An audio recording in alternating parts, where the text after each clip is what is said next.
बिस्मिल्लाहिर्रहमानिर्रहीम बिस्मिल्लाहिर्रहमानिर्रहीम। प्यारे बच्चों, अस्सलामु अलैकुम वरहमतुल्लाहि वबरकातुहू। मैं आपका teacher Manzoor Ahmad Khan, government middle school अंदरतजी नौगाम जोन माउथ डिस्ट्रिक्ट कुपवारा।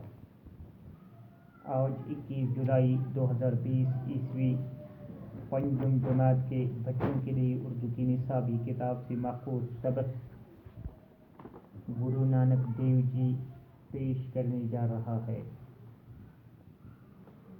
प्यारे बच्चों, हमने ये आधा लेसन पढ़ा, आज हम बाकी इसका सबक पढ़ेंगे। प्यारे बच्चों, पेज नंबर निकालो किताब की 77।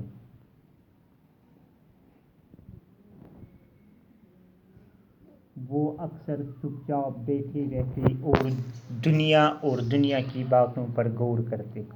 जो ये गुरु नानक था वो अक्सर चुपचाप बैठे रहते और अक्सर हर वक्त ये दुनिया की बातों पर गौर करते। यानी सिर्फ ये दुनिया की बातों पर क्या करते, गौर करते। ये जो बुजुर्ग था गुरु नानक देव जी, वो दुनिया की बातों पर गौर करते। ज्ञान और दीन धर्म की बातों से उनकी दिलचस्पी बढ़ती ही गई। उनके दिल पर यह बात नक्श होगी कि दुनिया चंद रोज की है। यानी इनके दिल पर यह बात नक्श होगी कि दुनिया जो ये है, ये जो फानी है, ये कितना रहने वाला नहीं है, ये चंद रोज की है। यहाँ की हर शय फानी है, इसका कुछ भरोसा नहीं है। यानी इसका कुछ भरोसा नहीं है। जो ये ज़िंदगी है, आज है तो कल नहीं है, इसका कुछ भरोसा नहीं है। इसका पैदा करने वाला ही हमेशा बाकी रहेगा। इसका सिर्फ अल्लाह ताला की ज़ात हमेशा बाकी रहेगा, बाकी हर शय फानी है। उन्होंने घर बार छोड़कर फ़कीरी की राह ले ली। यानी घर बार पूरा उन्होंने छोड़कर फ़कीरी की राह ले ली। बाप ने समझाने के लिए मर्दाना नाम के एक मुसलमान गोये को भेजा, लेकिन मर्दाना खुद गुरु नानक का चेला बन गया।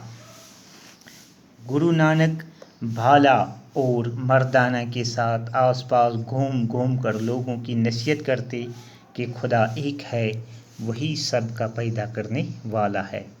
यानी वो घूम घूम कर लोगों की नसीहत करते कि सिर्फ अल्लाह एक है, यानी वही सब का पैदा करने वाला है, वही सब का पालने वाला है, वही सब का खालिक है।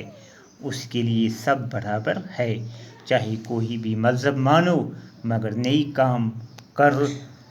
काम करो ताकि खुदा के सामने शर्मिंदा न हो। यानी इसी तरह होते होते इनको सब गुरु नानक कहने लगे। यानी गुरु नानक मुल्क और शहर फेरे। कहते हैं वो मक्का, मदीना और बगदाद भी गए। इस तरह जब इस दुनिया के सफ़र की मुद्दत तमाम हुई और आखिरी सफ़र का वक़्त आया तो ज़िला गुरदासपुर में आए। वहाँ 1529 ईस्वी में 90 साल की उम्र में उनका इंतकाल हुआ। इन्ना लिल्लाहि व इन्ना इलैहि राजिऊन। गुरु नानक ये चाहते थे कि लोग दिल से ये बात मान दे कि सब इंसान खुदा के सामने बराबर है। यानी सब इंसान खुदा के सामने बराबर है और इसी तरह ज़ात पात का फ़र्क छोड़ दे। वो कहते थे कि बड़ा वही है जो अच्छा काम करे और दूसरों की खिदमत करे, दूसरों की जितना अकार बकार आइए। पंजाब के किसानों में इनकी ये तालीमात बहुत फैले और रफ्ता ये एक मज़हब बनती गई। इनको मानने वाले सिख कहलाए। गुरु नानक और दूसरे बुज़ुर्गों की बातें एक किताब में जमा की गई। इस किताब का नाम गुरु ग्रंथ साहिब है। یہی سکھوں کی مقدس اور پوتر کتاب ہے۔ تو شکریہ۔